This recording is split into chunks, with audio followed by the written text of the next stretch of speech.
नमस्कार, आप सभी का स्वागत है हमारे खास कार्यक्रम में और आपके साथ मैं हूं कुलदीप। दोस्तों, बात करते हैं जब समाज के विकास और उत्थान की तो उसके लिए हमेशा सरोकार होता है युवाओं का। और वो नई पीढ़ी आज देश की उन्नति में नए सपने साकार कर रही है और उन युवाओं को झोर कर रखने वाली चीज़ है वो है उसके समाज से जोड़ने का कार्यक्रम, उन समाजों को एकजुट करने का और समाज के विकास और उत्थान में भागीदारी का। और राजस्थान में एक ऐसी संस्था बनाई गई है जो आज पूरे राष्ट्र में यानी पूरे दुनिया भर में एक अनोखे तरीके से समाज को जोड़ने का काम कर रही है। उस संस्था का नाम है श्री राष्ट्रीय वीर जाट सेना। और इस सेना का एक मकसद है कि समाज को कैसे बढ़ाया जाए, समाज की जो बढ़ती इस आधुनिक प्रगति है उसमें समाज को कैसे एकजुट करके समन्वय स्थापित किया जाए। और उसके लिए बातचीत के लिए हमारे साथ मौजूद है इस संस्था के राष्ट्रीय अध्यक्ष श्री रवि चौधरी जी और साथ ही हमारे साथ मौजूद है इस संस्था के महासचिव राजेश रोलानिया जी। दोनों का बहुत स्वागत है हमारे इस खास पेशकश में। सबसे पहले रवि जी आपके पास आना चाहूँगा, जहाँ हम बात कर लेते हैं कि समाज को लेकर, और ये जब सेना बनाई आपने राष्ट्रीय वीर जाट सेना, जाटों का नाम वैसे ही उस बहादुर योद्धाओं में लिया जाता है, तो किस तरीके की सेना और क्या है इस सेना का उद्देश्य है? हमारा इस सेना का बनाने का उद्देश्य ये था कि हमारा समाज बिखरता जा रहा है जी। तो हमारा सबसे बड़ा मोटिवेट ये था कि हम समाज को एक जांचे पे लाएं कि समाज में एक दूसरे के टांग खींचने के बहुत ज़्यादा ये काम हो रहा है। तो हमने ये सोचा कि क्यों ने एक समाज के लिए एक संगठन खड़ा करके और समाज को एकजुट के एक जांचे पे लाने का काम किया जाए। जी। अभी जैसे अभी सेना आपने बना ली है और ये संस्था आपने बनाई है, कब इसकी स्थापना हुई और कैसे इस संस्था को आपने आगे बढ़ाया? 2022 में हमने इसकी स्थापना करी है। 2022 में इसका रजिस्ट्रेशन करवाया हमने और हम दो राजेश और मैं बैठ के चर्चा करके 2-3 महीने तक चर्चा करके उसके बाद में हमने इसका नाम रखा। क्योंकि हमारे बुजुर्ग है जो पुराने नेता, उनसे बात करी तो उन्होंने सबने ये कहा कि बहुत अच्छा काम कर रहे हो और हम जो भी कर रहे हो लेकिन उसके पीछे हटने की जरूरत नहीं है। तो हमने कहा कि पीछे तो नहीं हटेंगे हम, जो भी अगर सेना खड़ी करेंगे तो उसको बिल्कुल समाज के लिए, हित के लिए काम करते रहेंगे। जी।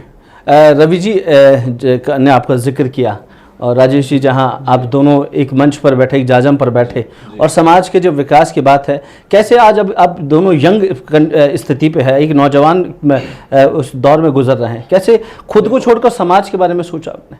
देखो कुलदीप जी, जहां तक मेरा मानना है, हर समाज का या हर देश का भाग्य विधाता वो यूथ होता है।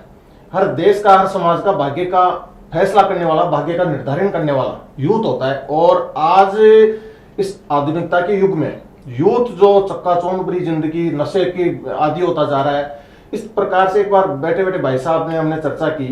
मैंने कहा कम से कम ज्यादा भी नहीं तो अपने समाज को तो कम से कम मैं उसमें रोकथाम कर सकते हैं अपने समाज के लिए। तो इसी सोच के साथ हमने इस राष्ट्रीय वीर जाट सेना का गठन किया। और हमने हमारा उद्देश्य कोई हाउ लड़ करना है, कोई धरने प्रदर्शन करना नहीं है। हम रचनात्मक कार्य करेंगे। हमारा उद्देश्य है कि 36 बिरादरी के लिए काम करें, मतलब आगे हमारा समाज एक बड़े भाई की भूमिका हमारा समाज निभाए, बाकी सारी बिरादरियां सभी को हम साथ लेकर चलें, सर्वधर्म संभाव और सभी जातियों को, सभी 36 बिरादरियों को हम साथ लेकर चलने का हम काम करेंगे।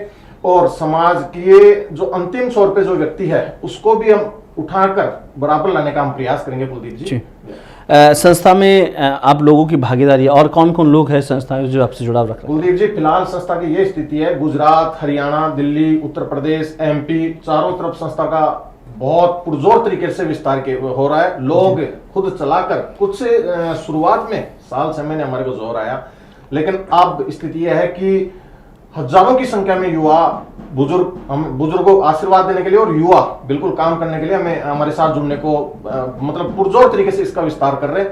लोग रोज डेली, मतलब स्थिति यह है कि लगभग हमारे पास 50 से 100 कॉल आते हैं कि हम सेना के साथ जुड़कर समाज हित में काम करना चाहते हैं। जी। रवि जी, राजनीतिक करियर आपका रहा है और उस राजनीतिक करियर को छोड़कर समाज के बारे में सोचना, क्या आपको लगता है कि राजनीति में भी समाज सेवा हो सकती है? नहीं, राजनीति में समाज सेवा हो सकती है, लेकिन एक मैंने तो 3 बार लगातार गांव का सरपंच भी रहा हूँ। मेरे दादाजी भी सरपंच रहे थे और पहले हमारे अखिल भारतवर्षीय जाट महासभा थी दिल्ली, उसका मैं यूथ का 4 साल तक अध्यक्ष रहा हूँ।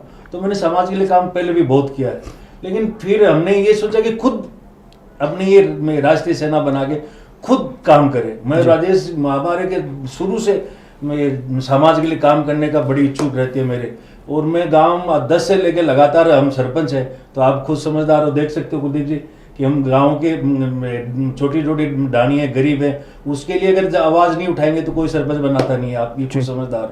और समाज के लिए हमें जाट समाज ये जो सेना बनाई है हमने, सबसे हमारा मोटिवेट ये था कि जो गरीब है, जाटों की बच्ची हैं, लड़के हैं, तो कई बार किसी के पास पढ़ाई के लिए पैसे नहीं होता है, उसको मोटिवेट करना, उसको लिए करना, ये हमारी सेना का उद्देश्य रहेगा सबसे। जी, अगर ये सेना ये कहे आपसे कि भविष्य में आपको विधायक का चुनाव लड़ना चाहिए, सांसद का चुनाव लड़ना चाहिए, तो क्या आपका डिसीजन? नहीं कुलदीप जी, मैं इस राजनीति के लिए बिल्कुल 1% नहीं, अगर सेना कहेगी तो मैं सेना को छोड़ दूंगा, काम समाज के लिए करूंगा, लेकिन राजनीति के लेकिन सेना का कोई काम नहीं है। ना हमारे कोई पदाधिकारी जो भी है समाज के लिए, किसी पार्टी, हम ये नहीं कहते कांग्रेस बीजेपी या किसी पार्टी का जो हमारे से जुड़ रही होते, किसी पार्टी में रहो, उसे हमारे कोई लेना देना नहीं, सिर्फ समाज के लिए हम काम कर रहे हैं, हमारा ये उद्देश्य है, राजनीति के लिए नहीं। ठीक, वैसे राजीव जी, जहाँ जाट समाज की बात होती है, राजस्थान में बाहुल्य है जाट, और राजस्थान के पड़ोसी राज्य जैसे दिल्ली, हरियाणा हो, पंजाब हो, जाटों का एक बड़ा तबका वहाँ रहता है।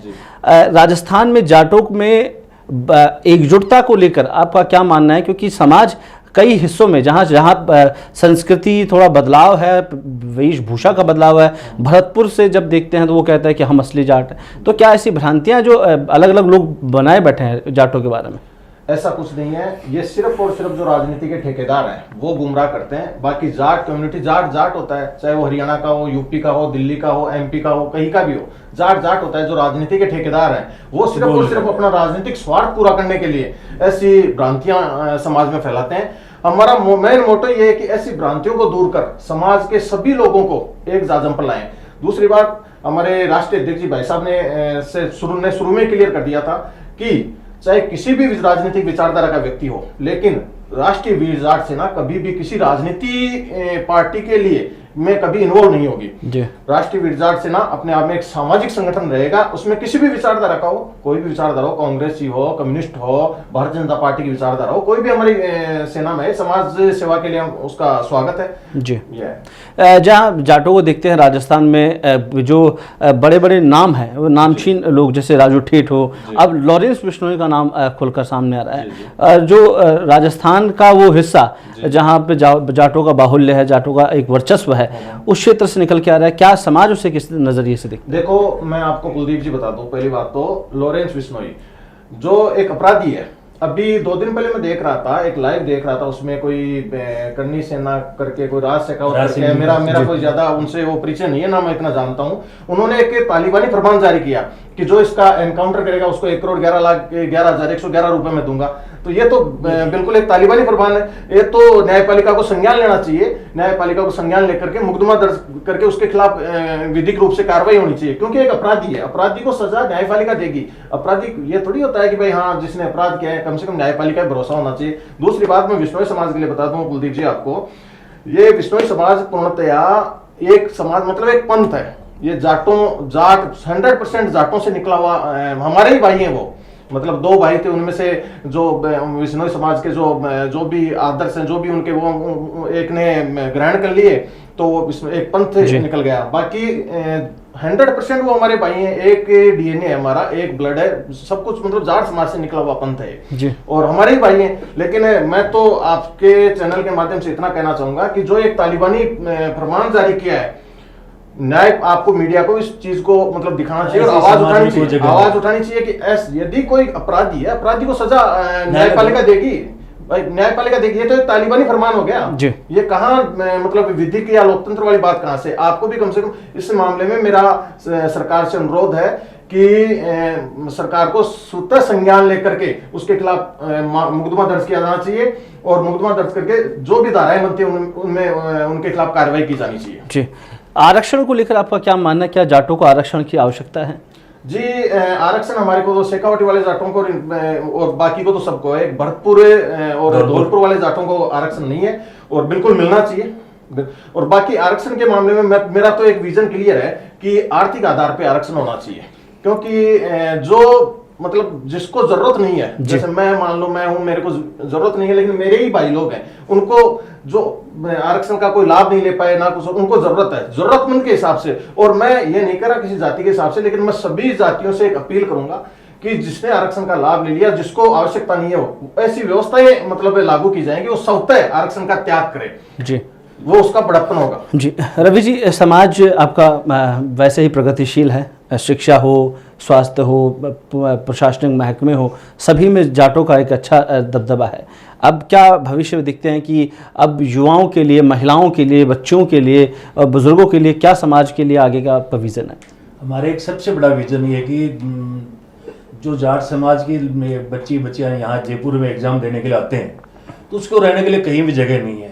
तो हमने पहले भी ये कहा है, एक बहुत गवर्नमेंट से हम ये मांग भी करेंगे, ज़मीन की भी मांग करेंगे, एक बहुत बड़ा हॉस्टल बनाने के, उसमें जब पूरे राजस्थान के, दिल्ली के, हरियाणा से जो भी लड़का बच्ची ये एग्ज़ाम देने के लिए आते हैं, तो उनको रहने के लिए एक स्थान मिल जाए। सबसे बड़े हमारा ये रहेगा कि अब भटकते हैं, लड़कियां आती हैं बेचारी, कहाँ होटल में ठहरती हैं, बहुत परेशानी का सबब होता है। तो सबसे बड़ा हमारा ये भी मकसद रहेगा कि जयपुर के अंदर एक जाट छात्रावास समाज के नाम से बड़ी संस्था बनाएंगे, उसके लिए हम प्रयास करेंगे। ये जी, इसके अलावा जैसे अभी जाटों में एक देखते हैं कि शेखावटी क्षेत्र, जहाँ पर आर्मी के अंदर काफ़ी जवान अक्सर भर्ती होते हैं, और जब भर्ती होते हैं तो कई लोग शहीद होते हैं। उन वीरांगनाओं के लिए और शहीद परिवारों के लिए क्या कुछ आपका समाज है? शेखावाटी तो वीरों की धरती है, ऐसे कोई घर, हर दूसरे घर में आपको एक फौजी मिल जाएगा जी। और झुंझुनू जिला से शेखावाटी तो फौजियों का आप हर कास्ट में, ये नहीं कि जाट में ही है, हर कास्ट के अंदर फौजी मिलेगा आपको। अब वीरांगनाओं को जैसे अब कई बार उनको बेचारियों को जो गवर्नमेंट के पैसे आते हैं उसको नहीं मिलते हैं, पेंशन नहीं मिलती है, ये गवर्नमेंट को बिल्कुल ध्यान देना चाहिए। आज एक देश की रक्षा के लिए बॉर्डर के ऊपर फौजी खड़ा है और वो अगर शहीद होता है तो उसकी मांग तो बहुत जरूरी है, ये तो गवर्नमेंट को बिल्कुल देना चाहिए। कई बार हमारे झुंझुनू में प्रदर्शन हुए तो कई मांग नहीं मानी, फिर गवर्नमेंट ने मांगी, तो ये अच्छी बात नहीं है गवर्नमेंट की। इसके लिए भी हम प्रयास करेंगे, जो भी हमारा भाई है, चाहे किसी भी कास्ट का हो, छत्तीस कौम में किसी का हो, ये हमारा प्रयास रहेगा कि उसके परिवार की देखभाल है, उसका क्या है देखना, कि पूरी हमारी सेना का काम करेगी। जी, राजेश जी, आपसे जानना चाहेंगे कि जैसे युवाओं और आपका क्या विजन है, सरकार से किस तरह की आप? सर कुलदीप जी, मैं सरकार से एक मांग करता हूँ। हमारे समाज में अजय योद्धा हुए थे जिनको कोई नहीं जीत पाया, बड़ी मांग है हमारी, महाराजा सूरजमल जी। हमारे समाज में धन्ना भक्त जैसे दानवीर हुए हैं, हमारे समाज में कर्माबाई जैसी हुए हैं। हमारा ये मानना है, सरकार से एक मांग है कि इनकी जो जीवनी है और दादा सूरजमल जी का जो पराक्रम है वो पाठ्य पुस्तकों में जोड़ा जाना चाहिए और आने वाले यूथ को ये पढ़ाया जाना चाहिए कि इस समाज, हमारे समाज में ऐसे महान योद्धा भी हुए हैं, ऐसे दानवीर भी हुए हैं। और दूसरी बात, यदि सरकार ऐसा नहीं करती है तो मैं खुद, हमारे राष्ट्रीय अध्यक्ष से हमारी चर्चा हुई है, इन्होंने कहा कि अपना खुद एक डॉक्यूमेंट्री तैयार करेंगे महाराजा सूरजमल जी पे, और अपने समाज यूथ, सभी यूथ को हम अपन दिखाएंगे इस देश में ऐसे हिंदू और हिंदू जाट योद्धा भी हुए हैं जिनको आज तक कोई नहीं जीत पाया। ये है सर। आजकल युवाओं का एक ट्रेंड चल रहा है, युवा जैसे जैसे हम आधुनिकता की तरफ बढ़ रहे हैं, युवा कहीं ना कहीं भ्रमित होते हैं।